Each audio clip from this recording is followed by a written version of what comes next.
So Ken Monshine has a PhD from Fordham, but since there's no jobs in medieval history, is currently an MED student in learning, media, and technology at UMass Amherst. Besides being a college professor, he is also a fencing master and a jouster, and is thus very well versed in the medievalist subculture that he studies. Without further ado, Ken, why don't you take it away?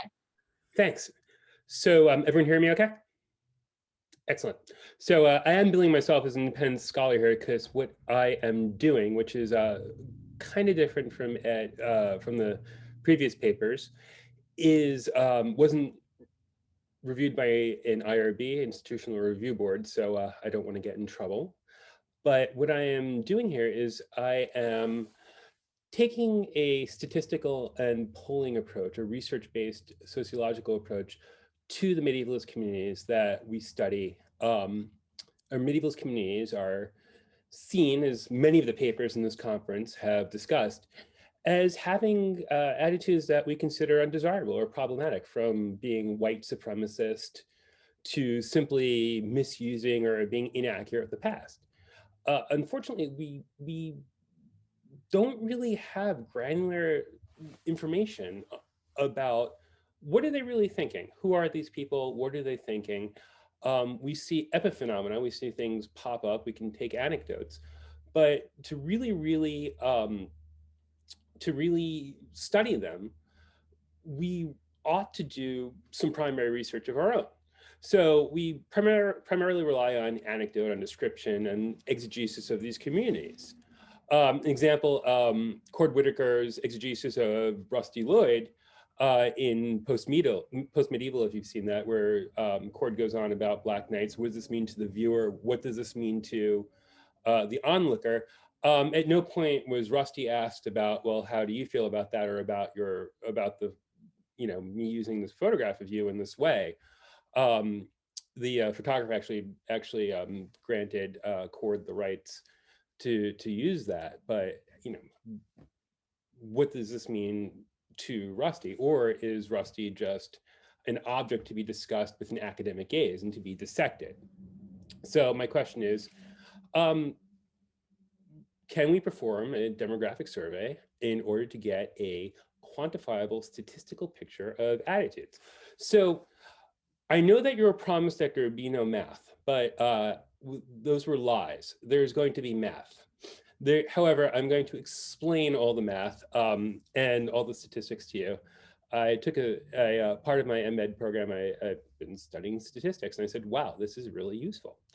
So back in 2018, so this is pre everyone getting very weird because of COVID, but post-Trump, I administered a survey through a number of Facebook discussion groups. That's how people tend to coordinate in these communities. And I had 550 responses, which is a very, very good response rate for any broad survey. And this included not just the Society for Creative Anachronism, which is going to be we're going to deal with the subset of responses where people identify themselves as belonging to the SCA, but also people who are into gaming, LARPing, HEMA, historical medieval martial arts, that is.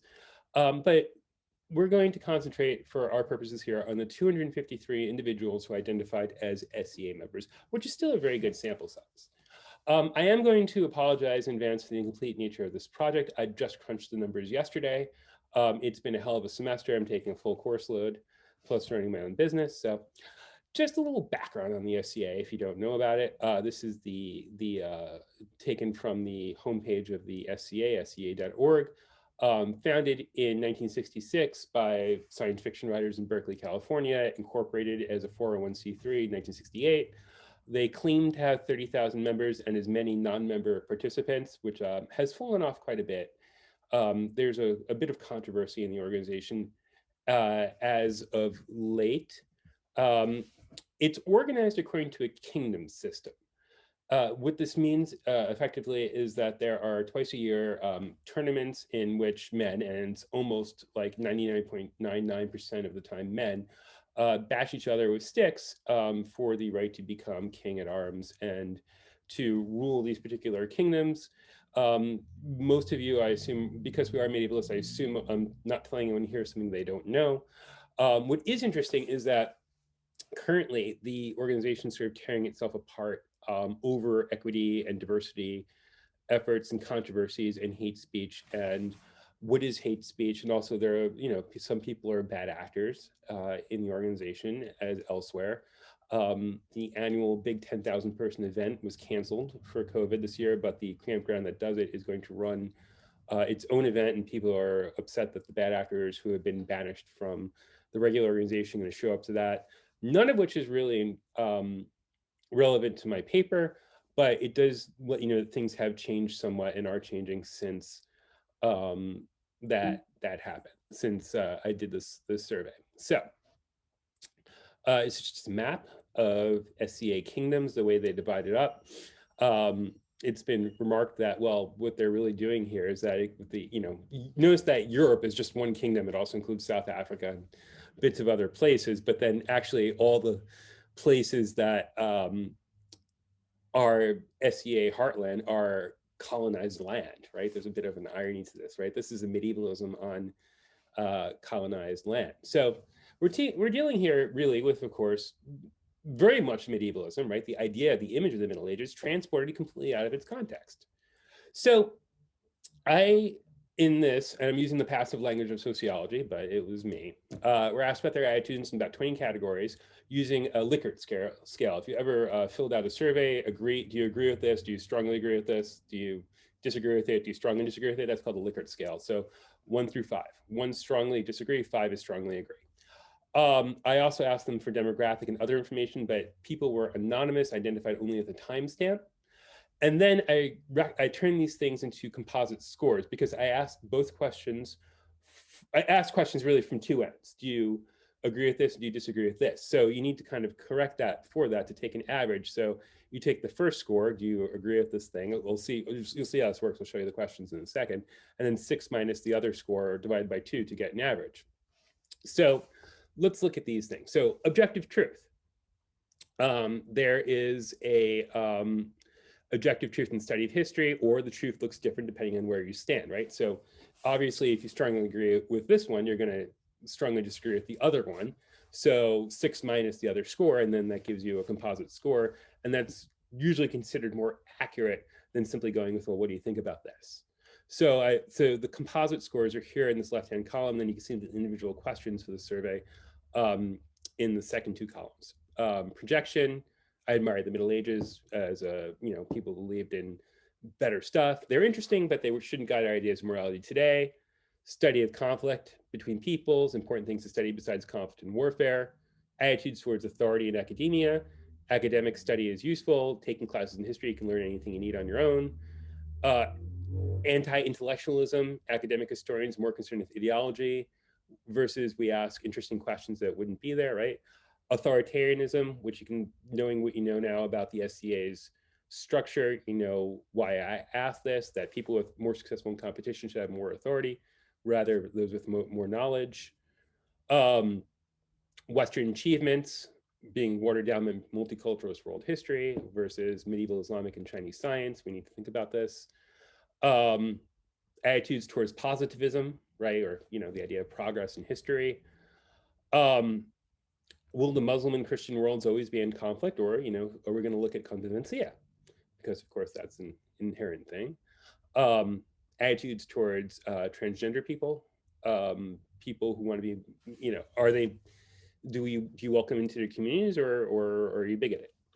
I call this swordy chauvinism, because a lot of people are just mostly interested in swords.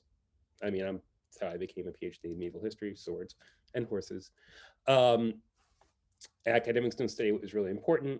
I have 3 sexism questions, including one that specifically applies to the reenactment organization. So modern society, medieval society. Cultural chauvinism. Oh, it's no different to say I'm proud of my European heritage than it is to say I'm proud of my African heritage. If you were around in the 80s, you know who Jimmy the Greek was, but basically this is the idea of genetic racial essentialism. Jimmy the Greek famously was a football commentator in the 80s who famously made some racist comments about African Americans in the NFL. So I call this the Jimmy the Greek. There's 4 in the anti-xenophobia one, and then just a couple of other miscellaneous questions, diversity and global perspective on history.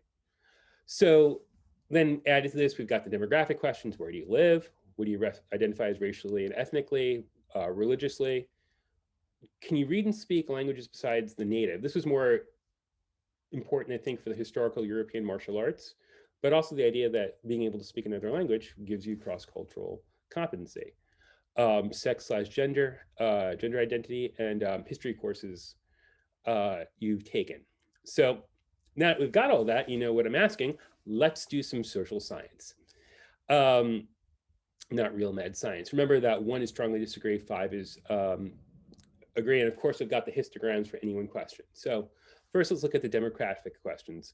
Overwhelmingly, people were living in those colonized lands, right? Not a lot of people in the UK or in Europe or in Latin America, mostly in the US, some in Australia, some in Canada. So we're dealing here with an Anglophone and largely US population.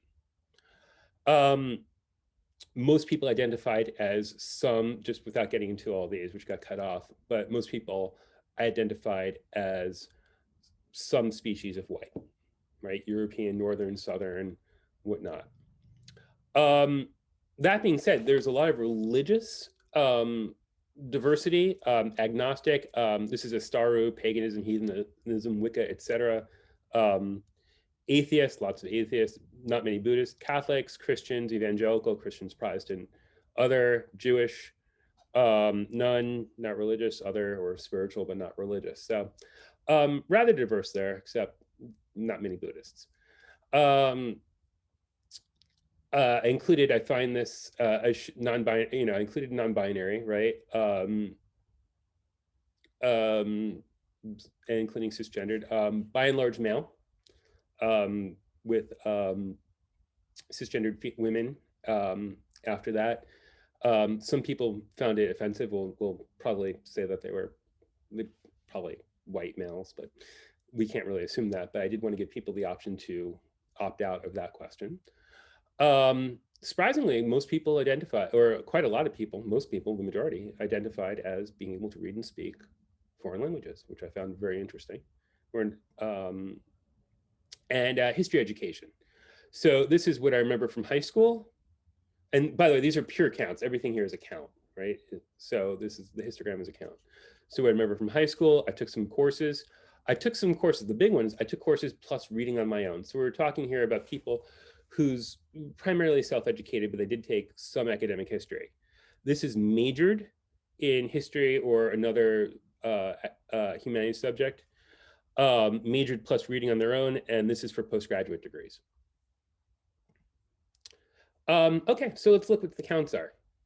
And I think we see some surprising things. Again, these are the corrected scores. So objective truth, well, a little bit towards the cultural relativist side here, not much, but certainly. Strongly against the projection of the medieval past, right? Some people certainly are, right? It falls off there, but for the most part, the population is not seeing the Middle Ages as something to be emulated. A little bit more also towards the side with, violence as the driver of history. Strongly pro-academia for the most part. Fairly not anti-intellectual. Anti-intellectual. They disagree with this. Also, strongly less into authority. Strongly not Western chauvinist. And strongly, fairly strongly anti-positivist and strongly pro-convivencia. Very, very, very strongly not anti-trans, or sort of chauvinism is about where we'd expect it to be. We're talking about people, again, who are obsessed with swords, armor, medieval fighting, military history. Sexism, strongly not sexist.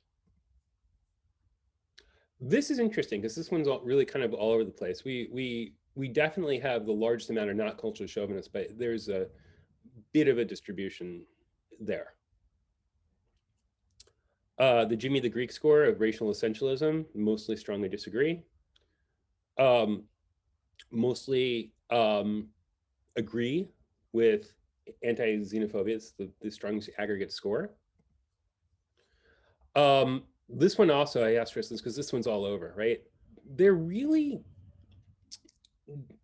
the biggest thing, and this corresponds to a lot of the discourse I see online, is they feel that there's an agenda in reading reading history and what we do, right? That academics are that and this is, you know, it is somewhat of an even distribution, but this idea of history of history and this use of history, this is definitely something controversial. On the other hand, they do agree that you should have a global perspective on history. Interesting, right? And then we get to the really interesting part, and don't worry about how I arrived at this. This is correlation. So the question is, does any one of those scores predict any other score? So this is something you can do in Excel actually fairly easily if you know how. This is not as scary as it looks. Excel will totally do this for you. And you can see there's ones down there because this is everything correlated with everything else. So, which is the same score too, no matter if you go to the same row and column. Of course, the ones are going straight down there because everything is a one-to-one correlation with itself. So correlation is a score between -1 and 1. 0 is no correlation whatsoever, right? Completely as random as you can get. +1 is as strong a positive correlation as you can get, and -1 is as strong as negative correlation as you can get, right? As A goes up, B goes down, or as A goes up, B goes up, right? There's a positive correlation. When you're doing that, anything less than 0.5 is considered weak, whereas anything greater than 0.8 is considered to be a strong correlation. And the too long didn't read of that big old table is counterintuitively, there are no strong correlations. The strongest we have is really between, unsurprisingly, sexism and trans acceptance, and Western chauvinism, anti-trans sentiment, and anti-convivencia. Everything else is pretty much rather weakly correlated, right? There's some correlations, you know, nothing really more than 0.7, nothing I would call strongly correlated, or that social science would call so strongly correlated, which means that anyone's attitudes towards any one thing is not really that good a predictor of their attitudes towards anything else. That we're not talking about ideological blocks. That we're talking here about people who, you know, a diversity of people. More work, more statistics to do, right? I still have to correlate the education, et cetera. I still don't know quite if I need a p-value is your confidence, is a statistical approximation of your confidence in results. I didn't really have a null hypothesis. I was just basically saying what happens if I run statistics, because statistics are fun. And what on these, but I wasn't really testing a hypothesis, but you know, to what degree, considering my sample size and the reported size of the SCA, can we have confidence in these results? I still need to do that. So there's still more to do. Again, like I said, I just ran the numbers yesterday because it's been a hell of a semester. But on to the discussion, right? This is a preliminary investigation, and there's still more math to do. I'd love to do this over with better design questions, run it by an institutional review board. Compare this data set against the general population, for instance. The other thing is, of course, I have a reputation in this organization and in others in the modern medievalist communities as a quote unquote known social justice warrior, because obviously I do a lot of arguing and activism and things, which means that people who are really on the right, or you know, or anti-intellectual, and libertarian ideas may not have responded, right? I'm a known person who calls out people for wearing swastikas. This is people don't like me for that. So who, you know, my own identity is a thing, but I did find this definite liberal skew in the results. Even if people don't accept all the tenets of critical race theory or the new historiography or other ideologies of the academy, for instance, you know, we need to find representation in the past, as an example. And there's also not really a strong correlation about beliefs of the past and other political beliefs, right? Things that I tested for, that people may use the past in certain ways, but that doesn't necessarily mean that they may have conservative political views or not, or they may be, for instance, anti-trans. What are the problems with this? Well, problematic, I mean, this is testing what people think, right? But of course, problematic behavior isn't what people think, it's what they do. You can be, a police officer can be the most racist person in the world, and if they never harass or make an African-American person feel uncomfortable, I mean, does it really matter, right? Well, obviously by wearing the uniform, yes, right? But maybe bad example there, but if someone doesn't do racism, right, it doesn't matter what they think in their soul of souls, right? We tend to think of racism or in other political and other problems as being something almost like a character fault, but really these are things that you do, right? These are things that are enacted in the world.